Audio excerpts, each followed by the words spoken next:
നമസ്കാരം, doctor Thomas. വീണ്ടും നമ്മുടെ ഈ സംഭാഷണത്തിലേക്ക് സ്വാഗതം.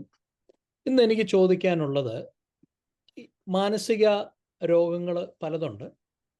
അതിൽ ഇന്ന് നമ്മൾ സാധാരണ കണ്ടുവരുന്ന മാനസിക രോഗങ്ങൾ എന്താണെന്നുള്ളതിനെക്കുറിച്ച് വളരെ ഹ്രസ്വമായിട്ട് ഒന്ന് പറയാമോ? ഏറ്റവും ഹ്രസ്വമായിട്ട് പറഞ്ഞാലും ഒരു 4-5 രോഗങ്ങളെ കുറിച്ച് പറയുവാനായിട്ട് സാധിക്കും. സമൂഹത്തിൽ നിന്ന് സാധാരണ നമ്മൾ കേട്ട് വരുന്ന ഒരു രോഗമാണ്, അല്ലെ കാണുന്ന രോഗമാണ് വിഷാദ രോഗം. അതിന് ഇംഗ്ലീഷിൽ ഡിപ്രഷൻ എന്നൊക്കെ പറയും. അതായത് മനസ്സിന്റെ ഒരു ഇരുത്തലിനെയാണ് അത് കാണിക്കുന്നത്. പ്ലെയിനിൽ യാത്ര ചെയ്യുന്ന വ്യക്തികൾക്ക് അത് മനസ്സിലാക്കുവാനായിട്ട് ഈ നേരെ പൊക്കോണ്ടിരിക്കുന്ന പ്ലെയിൻ എയർ പോക്കറ്റിൽ വായു സമ്മർദ്ദത്തിൽ കയറി ചിലപ്പോൾ ഒന്ന് താണു പോകുന്ന അവസ്ഥയുണ്ടായിട്ടുണ്ടാകാം. അത് ചിലപ്പോൾ അത് ഭയാനകമാകാം. നമ്മൾ പേടിച്ചു പോകും. ഒരിക്കൽ ഞാൻ അങ്ങനെ പേടിച്ചു പോയി. ഞാൻ ഇപ്പൊ ഒരു പരീക്ഷ എഴുതി, പരീക്ഷയിൽ ഉദ്ദേശിച്ച റാങ്ക് കിട്ടിയില്ല, അല്ലെ തോറ്റുപോയി, അല്ലെങ്കിൽ ഒരു ജോലി ഇന്റർവ്യൂവിന് പോയി ജോലി കിട്ടിയില്ല, പെട്ടെന്ന് നമുക്കൊരു നിരാശയുണ്ടാകും. അത് ഈ വിഷാദ രോഗത്തിലേക്ക് നമ്മളെ ചിലപ്പോൾ മുന്നോട്ട് കൊണ്ടുപോകാം. എല്ലാവരും അങ്ങനെ പോകണമെന്നില്ല. ചില വ്യക്തികൾ ഒരു ദിവസം കൊണ്ടോ 2 ദിവസം കൊണ്ടോ ഒക്കെ അവരതിൽ നിന്ന് കരകയറും. അപ്പം വിഷാദ രോഗം ഉള്ള അനേക വ്യക്തികൾ ആത്മഹത്യ ചെയ്യാനും സാധ്യതകളുണ്ട്. എന്നാൽ ഇന്ന് ഭാഗ്യവശാൽ അതിന് ചികിത്സയുണ്ട്, മരുന്നുകളുണ്ട്. അതിന് സൈക്യാട്രിസ്റ്റ് മരുന്ന് കൊടുക്കും. അല്ലെങ്കിൽ പല ഡോക്ടർമാരും ചിലപ്പോൾ അതിനെക്കുറിച്ച് അറിയാവുന്ന ഒരു മരുന്ന് കൊടുക്കാറുണ്ട്, ചെറിയ രീതിയിലുള്ള വിഷാദമാണെങ്കിൽ. പിന്നെ സമൂഹത്തിൽ കാണുന്ന ഒരു പ്രശ്നമാണ് സ്കിസോഫീനിയ എന്ന് പറയുന്നത്. അതിന് മലയാളം ഉണ്ടോ എന്ന് എനിക്കറിയത്തില്ല. അവരുടെ ചില സിംറ്റംസ്, ലക്ഷണങ്ങൾ പറഞ്ഞാൽ നമുക്കത് മനസ്സിലാക്കാം. അവർ തന്നെത്താൻ സംസാരിക്കും, നമ്മൾ കേൾക്കാത്തതായിട്ടുള്ള ശബ്ദങ്ങൾ അവർ കേൾക്കും, നമ്മൾ കാണാത്തതായിട്ടുള്ള കാഴ്ചകൾ അവർ കാണും. ഇതെല്ലാം ഒരു വ്യക്തി കാണണമെന്നില്ല. പല ലക്ഷണങ്ങൾ പല രീതിയിൽ പലർക്കും അനുഭവപ്പെടാം. അവര് ഒരു 8, 9, 10 അല്ലെങ്കിൽ 12 അത് കഴിഞ്ഞുകൊണ്ടാകാം ക്ലാസ്സുകളിൽ വരുമ്പോൾ പഠനത്തിൽ പുറകോട്ട് മാറും. അപ്പോൾ നമ്മളത് തെറ്റിദ്ധരിക്കും, ഈ വ്യക്തിക്ക് പഠിക്കാൻ താല്പര്യമില്ലാത്തത് കൊണ്ടാണെന്നുള്ളത്. അപ്പോൾ അങ്ങനെ സ്ഥിരമായിട്ട് പരീക്ഷയിൽ തോൽക്കുകയും പഠിക്കാൻ താല്പര്യമില്ലാതിരിക്കുകയും ചെയ്താൽ അതിന് ചികിത്സ കൊടുക്കുവാനായിട്ട് കഴിവുള്ളവരുടെ അടുക്കിലേക്ക് അവരെ കൊണ്ടുപോകണം. തുടക്കത്തിൽ നല്ല ചികിത്സ കൊടുത്താൽ ഒത്തിരി ഭേദം വരുവാനായിട്ട് സാധിക്കും. പിന്നെ സമൂഹത്തിൽ കാണുന്നതായിട്ടുള്ള ഒരു പ്രശ്നമാണ് ബൈപോളർ. നമ്മൾ പറയത്തില്ലയോ, അവന് നേരഭേദം ഉണ്ടെന്ന് പറയും. അതായത് രാവിലെ ഒരു സ്വഭാവം, വൈകുന്നേരം അല്ലെ പിറ്റേ ദിവസം വേറൊരു സ്വഭാവം. അപ്പൊ അങ്ങനെയുള്ള വ്യക്തികൾ അതിൻ്റെ ലക്ഷണങ്ങൾ കാണുമ്പോൾ നമ്മൾ അവരെ ചികിത്സിക്കാനാണ് കൊണ്ടുപോകേണ്ടത്.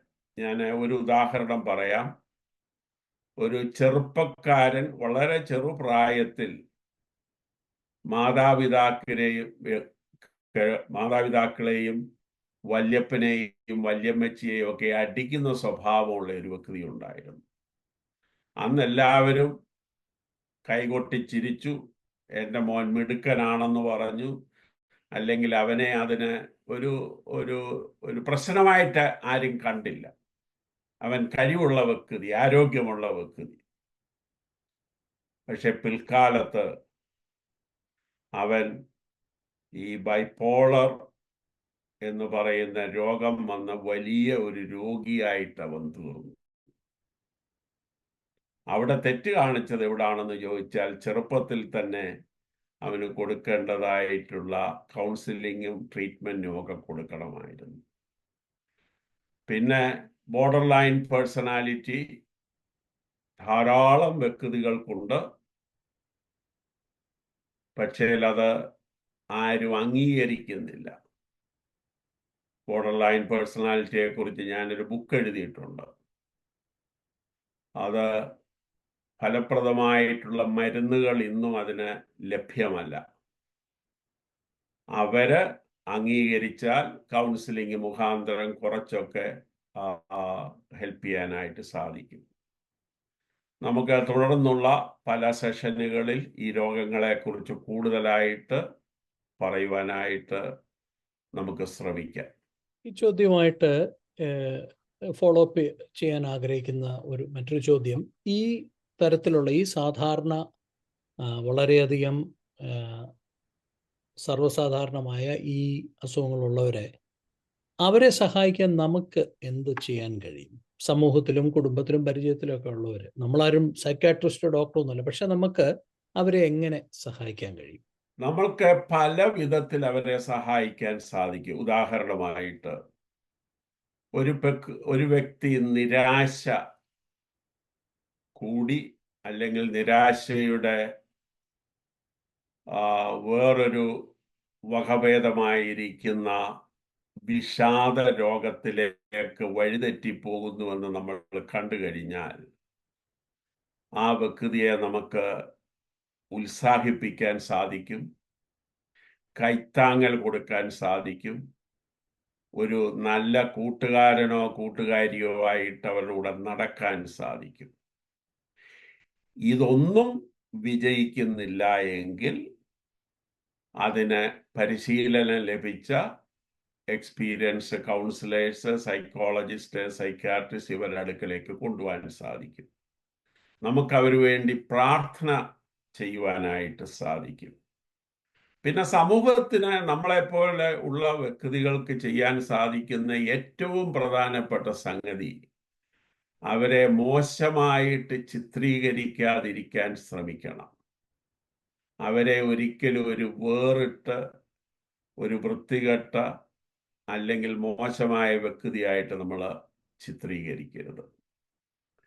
ഇപ്പം ബോർഡർ ലൈൻ പേഴ്സണാലിറ്റി ഉള്ള വ്യക്തികൾ ചെറുപ്പം മുതൽ തന്നെ അതിൻ്റെ ലക്ഷണങ്ങൾ കാണിക്കും. ആ ലക്ഷണങ്ങൾ കൂടുതലും സ്ത്രീകളിലാണ് കാണുന്നത്. ചില രോഗങ്ങൾ ഇങ്ങനെ ആൺ പെൺ വിഷയത്തിൽ നമുക്ക് വേർതിരിക്കാൻ സാധിക്കും. പഠനങ്ങൾ നടന്നുകൊണ്ടിരിക്കുന്നു. പുരുഷന്മാരിലും ഇതിൻ്റെ ലക്ഷണങ്ങളുണ്ട്. അവര് സാധാരണഗതിയിൽ ഓപ്പോസിറ്റായിട്ടുള്ള ആളുകളോട്, ഇപ്പം പുരുഷനാണെങ്കിൽ സ്ത്രീയോടും സ്ത്രീ ആണെങ്കിൽ പുരുഷനോടും കൂടുതൽ അമിത താല്പര്യം കാണിക്കും. അപ്പൊ അതൊക്കെ നമ്മൾ ഒന്ന് ശ്രദ്ധിക്കുന്നത് നല്ലതായിരിക്കും. അങ്ങനെയുള്ള ഒത്തിരി അനുഭവങ്ങൾ ഉള്ളത് കൊണ്ട് ഞാൻ ഒരു ബുക്ക് എഴുതുവാനായിട്ട് ഇടയായത് അതുകൊണ്ടാണ്. പിന്നെ ഈ ബൈപോളർ ഉള്ള വ്യക്തിയെ അവരിപ്പം ദേഷ്യം ചിലപ്പോൾ അവർക്ക് സാധാരണ കാണാറുണ്ട്. നമ്മൾ അതിനെ കൊടുക്കേണ്ടതായിട്ടുള്ള ശ്രദ്ധ കൊടുത്തിട്ട് നല്ല കൗൺസിലിംഗ് കൊടുക്കണം, ചികിത്സിക്കാൻ കൊണ്ടുപോകണം. പിന്നെ ഈ രോഗികളെല്ലാം ഡോക്ടർ മരുന്ന് എഴുതിയാൽ സമയത്തിന് കൊടുക്കാനായിട്ട് നമ്മൾ ശ്രമിക്കണം. പിന്നെ സമൂഹത്തിൽ അവരെ ഒറ്റപ്പെടുത്തരുത്. ഇപ്പം ഞാൻ സാധാരണ ചർച്ചുകളിലും ഒക്കെ ക്ലാസ് എടുക്കുമ്പോൾ പറയാറുണ്ട്, നിങ്ങൾ ഇങ്ങനെയുള്ള വ്യക്തികൾ വന്നാൽ 2 കൈയും നീട്ടി സ്വീകരിച്ച് അവരെ നിങ്ങൾ വെൽക്കം ചെയ്യണം. അവര് നമ്മളെപ്പോലുള്ള മനുഷ്യരാണ്. മാനസിക പ്രയാസം അനുഭവിക്കുന്നവര്, മാനസിക രോഗമുള്ളവരെന്ന് നമ്മൾ കാണുന്നവര്, മാനസിക വെല്ലുവിളി നേരിടുന്നവര്, ഇവരൊക്കെയും സമൂഹത്തിൽ നമ്മളെപ്പോലുള്ള മനുഷ്യരാണ്. അവരെ നമ്മൾ അവജ്ഞയോട് നോക്കരുത്, അവരെ നമ്മൾ തള്ളിക്കളയരുത്. സമൂഹത്തിന് ചെയ്യാവുന്ന ഏറ്റവും വലിയ കാര്യം അവർക്ക് സഹായം കൊടുക്കുക എന്നുള്ളതാണ്.